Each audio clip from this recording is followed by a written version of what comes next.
You're watching Visiting Yellowstone.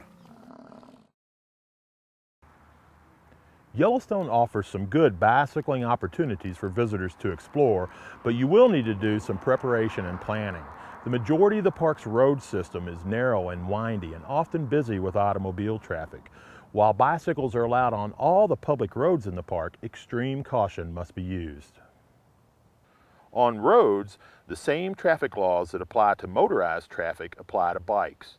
Yellowstone has over 300 miles of roadway with elevations that range from 5,300 feet to 8,860 feet. The National Park Service recommends bicyclists wear helmets and reflective clothing while traveling in Yellowstone.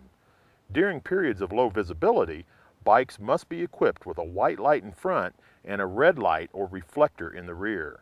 Riding bicycles abreast on public roads is prohibited. Bicycle groups traveling through the park may not exceed 15 bikes per cluster.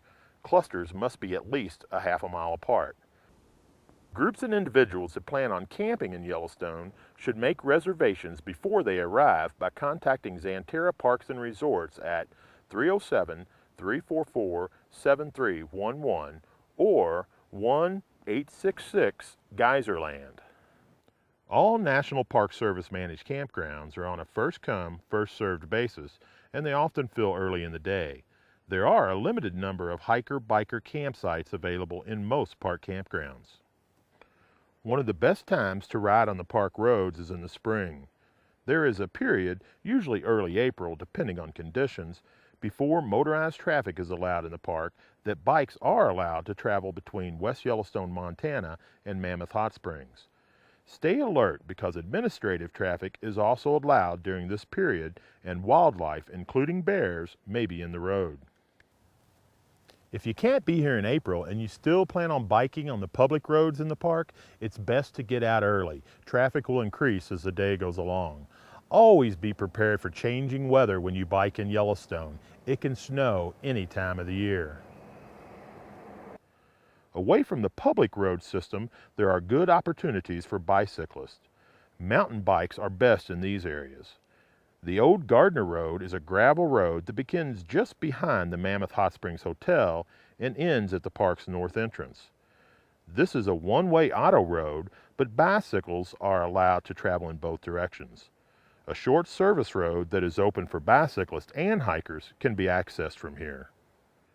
Located between Mammoth Hot Springs and Tower Junction, Blacktail Plateau Drive is another one-way automobile road that allows bicyclists to travel in both directions.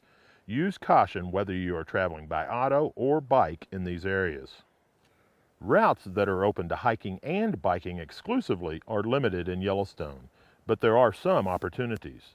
North of Mammoth, bikes are allowed on an old railroad bed that follows the Yellowstone River just outside of Gardner, Montana, to Reese Creek at the park's northern boundary.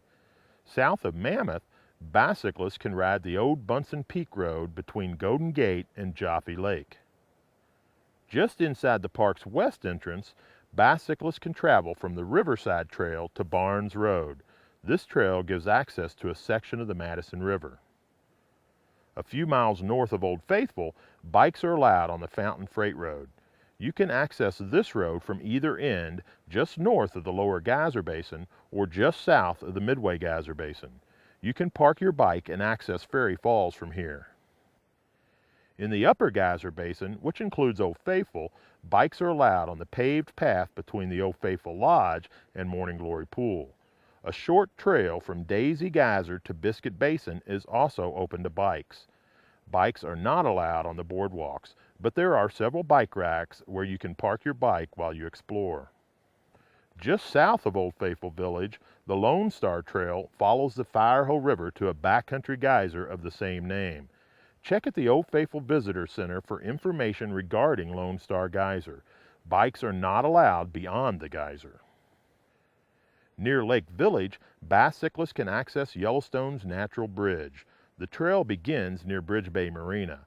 Bikes are also allowed on the old roadbed that runs between the Lake Hotel and the main road.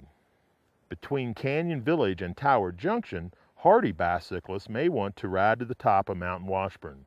Access is from the Chittenden Road trailhead and it climbs nearly 1,500 feet in just over 2.5 miles.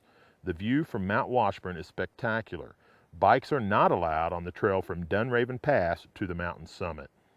Near Tower Falls, bikes are allowed on the Old Chittenden Service Road that runs between the Tower Falls Campground and the Grand Loop Road. All other service roads and trails in the park are closed to bicycles. Always check at a park visitor center before you venture out. Park trails can close due to bear activity or other dangers at any time. Always follow any posted closures and be alert for bear activity. If you didn't bring a bike, you can rent one from Xanterra Parks and Resorts at the Old Faithful Snow Lodge, though they must remain in the Old Faithful area. Rentals are also available in some of the local communities. West Yellowstone, Montana, and Cook City, Montana are the closest towns that offer bike repair shops. Check here on our website for current conditions or email us if you can't find what you're looking for. When you arrive, you can get a Bicycling in Yellowstone pamphlet from any of our park visitor centers. Remember, you are responsible for knowing where you are at and what rules apply there. Yellowstone is a great place to explore, and we can't wait to see you here.